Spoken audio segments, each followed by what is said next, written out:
ALICE is an options-based civilian response to a violent critical incident.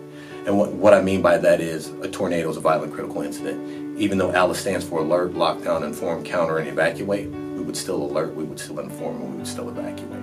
So those are violent critical incidents that we can still use these same pieces. So all of our emergency operations and emergency drills, they all actually marry up at the end of the day, and that's what we're trying to do. Take out any of the things that may cause people some sort of anxiety of not knowing what it is they're supposed to do. I think it's a lot better than what we had before, which was just kind of like the traditional lockdown.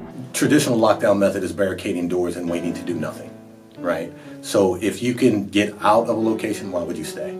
The main thing that I like about it is the fact that everyone's mostly spread out, like you're in different parts of the classroom, and if worse comes to worse and the intruder tries to get in, then you can attack them basically. Counter means, so if you look at to see in ALICE, if you're thinking solely of an active shooter, it just means disrupting someone's ability to shoot accurately.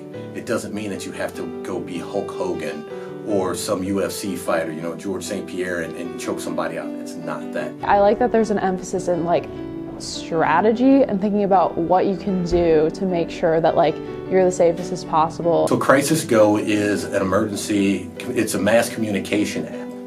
So it allows the entire district to get information, but also house within that app other pieces. We have a live roster piece where we can account for kids in real time. We can account for staff in real time. We also have checklists that teachers can go through if there's something that they don't know. The teacher that we would all look up to in this type of situation, they're not worried themselves because they're in touch with a lot of other staff members. So Crisis Go is definitely helpful with that.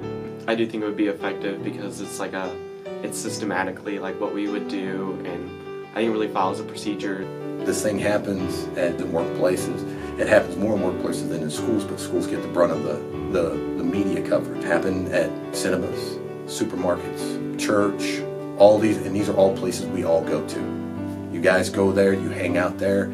If you're at Dewey's Pizza and something like this occurs, you'll at least know how to operate in Dewey's Pizza. These are things that we're trying to give you, no different than stranger danger or what to do in a fire or earthquake or a tornado. The more we can do to kind of educate people and talk about intruder situations, talk about what you would do in the case of a shooter, like in classrooms, like with your teachers, with your friends, the more you can keep that conversation open and going, the more that you're going to be safe and you're going to know what to do and be prepared in the case that happens.